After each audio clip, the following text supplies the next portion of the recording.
ಗೊತ್ತಾಗುತ್ತೆ. ಅಂದರೆ ಅವ್ರಿಗೆ ಶಾಂತಿ ಒಪ್ಪಂದ ಬೇಡ, ಯುದ್ಧ ಮಾಡೋಣ ಅನ್ನೋದು ಅವರ ಮನಸ್ಸಿನಲ್ಲಿರುತ್ತೆ. ಹೀಗಿರಬೇಕಾದ್ರೆ 1970ರಲ್ಲಿ ಈಜಿಪ್ಟ್ನ ಅಧ್ಯಕ್ಷರಾಗಿದ್ದಂತಹ ಗಮಲ್ ಅಬ್ದೆಲ್ ನಜರ್ ಅವರು ಮರಣ ಹೊಂದ್ತಾರೆ. ಅವರ ಒಂದು ಸ್ಥಾನಕ್ಕೆ ಈಜಿಪ್ಟ್ನ 3ನೇ ಅಧ್ಯಕ್ಷರಾಗಿ ಅನ್ವರ್ ಸದಾತ್ ಅವರು ಅಧಿಕಾರವನ್ನು ಸ್ವೀಕರಿಸ್ತಾರೆ. ಅನ್ವರ್ ಸದಾತ್ ಅವರು ಅಧಿಕಾರಕ್ಕೆ ಬಂದ ಮೇಲೆ ಅವರು ಈ ಅರಬ್ ರಾಷ್ಟ್ರಗಳು ಹಾಗೂ ಇಸ್ರೇಲ್ ನಡುವೆ ನಡೆಯುತ್ತಿರುವಂತಹ ಸಂಘರ್ಷ ಏನಿದೆ ಅದನ್ನು ನಾವು ನಿಲ್ಲಿಸಿ ಒಂದು ಶಾಂತಿಯುತವಾದಂತಹ ವಾತಾವರಣವನ್ನು ಉಂಟು ಮಾಡಬೇಕು ಅಂತ ಅವರು ಪ್ರಯತ್ನ ಪಡ್ತಾರೆ. ಅನ್ವರ್ ಸದಾತ್ ಏನು ಮಾಡ್ತಾರಂದರೆ UN ಅಧಿಕಾರಿಯಾಗಿದ್ದಂತಹ ಗುನ್ನನ್ ಜೆರಿಂಗ್ಸ್ ಅಂತ ಅವರ ಮುಂದೆ ಒಂದು ಪ್ರಪೋಸಲ್ನ ಇಡ್ತಾರೆ. ಏನಂದರೆ ಇಸ್ರೇಲ್ ತಾನು 1967ರ ಯುದ್ಧದಲ್ಲಿ ಗೆದ್ದಂತಹ ಪ್ರದೇಶಗಳನ್ನು ಅರಬ್ ರಾಷ್ಟ್ರಗಳಿಗೆ ವಾಪಸ್ ನೀಡಿದರೆ ನಾವು ಇಸ್ರೇಲ್ಗೆ ಮನ್ನಣೆಯನ್ನು ನೀಡ್ತೀವಿ ಅಂತ. ಈ ವಿಷಯ ಇಸ್ರೇಲ್ನ ಪ್ರಧಾನಿಯಾಗಿದ್ದಂತಹ ಗೋಲ್ಡಾ ಮೇಯರ್ ಅವರಿಗೆ ಗೊತ್ತಾದಾಗ ಅವರು ಇಸ್ರೇಲ್ನ 4ನೇ ಪ್ರಧಾನಿ ಹಾಗೂ ಮಹಿಳಾ ಪ್ರಧಾನಿ ಅವರು ಏನು ಮಾಡ್ತಾರಂದರೆ ತಾವು ಗೆದ್ದಂತಹ ಎಲ್ಲ ಪ್ರದೇಶಗಳನ್ನು ವಾಪಸ್ ಅರಬ್ ರಾಷ್ಟ್ರಗಳಿಗೆ ನೀಡೋದಕ್ಕೆ ನಿರಾಕರಿಸ್ತಾರೆ. ಆದ್ದರಿಂದ ಒಂದು ಶಾಂತಿಯನ್ನು ಉಂಟು ಮಾಡಬೇಕು ಅಂತ ನಡೆಸಿದ ಪ್ರಯತ್ನ ವಿಫಲ ಆಗುತ್ತೆ.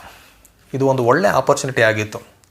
ಅಂದರೆ ಇವರ ನಡುವೆ ನಡೆಯುತ್ತಿರುವಂತಹ ದ್ವೇಷ ಏನಿದೆ ಅದನ್ನು ನಿಲ್ಲಿಸೋದಕ್ಕೆ, ಅದನ್ನು ಸರಿಯಾಗಿ ಇವರು ಯುಟಿಲೈಸ್ ಮಾಡಿಕೊಳ್ಳಿಲ್ಲ ಅಂತ ಇಂಟರ್ನ್ಯಾಷನಲ್ ಕಮ್ಯುನಿಟಿಗಳು ಡಿಸ್ಕಸ್ ಮಾಡ್ತಾರೆ. ಈಗ ಅನ್ವರ್ ಸದಾತ್ ಅವರು ಒಂದು ಪ್ರಯತ್ನವನ್ನು ಮಾಡಿದ್ರು, ಅದು ಆಗಿಲ್ಲ. ಈಗ ಅನ್ವರ್ ಸದಾತ್ಗೆ ಅವರ ಒಂದು ದೇಶದಲ್ಲಿ ಜನರ ನಡುವೆ ಒಂದು ಅಸಮಾಧಾನ ಉಂಟಾಗುತ್ತೆ. ಕಾರಣ ಏನು ಅಂದರೆ ಅವರು ಅಧಿಕಾರಕ್ಕೆ ಬಂದು 3 ವರ್ಷಗಳಾದ್ರೂ ಇಸ್ರೇಲ್ನ ಮೇಲೆ ಅವರು ಯುದ್ಧ ಮಾಡೋದಕ್ಕೆ ಮನಸ್ಸು ಮಾಡೋದಿಲ್ಲ. ಅನ್ವರ್ ಸದಾತ್ಗೆ ಈ ವಿಷಯ ಗೊತ್ತಾಗುತ್ತೆ.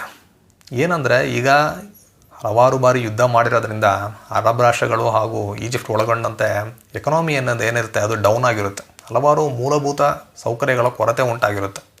ಇದನ್ನೆಲ್ಲ ನಾವು ಮೊದಲು ಸರಿ ಮಾಡಬೇಕು ಅಂತ ಸದಾತ್ ಅವರು ಪ್ರಯತ್ನ ಪಡ್ತಾ ಇರ್ತಾರೆ. ಆದರೆ ಜನರ ಮನಸ್ಸಲ್ಲಿ ಏನಿರುತ್ತೆ ಅಂದರೆ ನಾವು ಇಸ್ರೇಲ್ ವಿರುದ್ಧ ಯುದ್ಧ ಮಾಡಿ ಗೆಲ್ಲಬೇಕು. ಇದು ಸೈಕಲಾಜಿಕಲಿ ಅವರ ಮನಸ್ಸಲ್ಲಿ ತುಂಬ ಆಳವಾಗಿ ನಿಂತಿರುತ್ತೆ.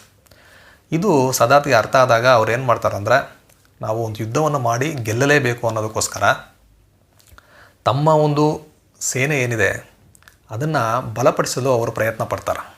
ಅವರು ರಷ್ಯಾದೊಂದಿಗೆ ಒಪ್ಪಂದಗಳನ್ನು ಮಾಡಿ ಹಲವಾರು ವೆಪನ್ಸ್ನ ತರಿಸ್ಕೊಳ್ತಾರೆ. ತಮ್ಮ ಒಂದು ಸೈನ್ಯದಲ್ಲಿ ಹಲವಾರು ಸುಧಾರಣೆಗಳನ್ನು ಮಾಡ್ತಾರೆ. ಈ ರೀತಿ ಅವರು ಯುದ್ಧಕ್ಕೆ ಸಜ್ಜಾಗ್ತಾರೆ. ಈ ವಿಷಯ ಅಂದರೆ ಈಜಿಪ್ಟ್ ಹಾಗೂ ಅರಬ್ ರಾಷ್ಟ್ರಗಳು ಯುದ್ಧಕ್ಕೆ ಸಜ್ಜಾಗ್ತಾ ಇದ್ದಾರೆ ಅನ್ನೋ ವಿಷಯ ಇಸ್ರೇಲಿಗೆ ಗೊತ್ತಾಗುತ್ತೆ. ಇಸ್ರೇಲ್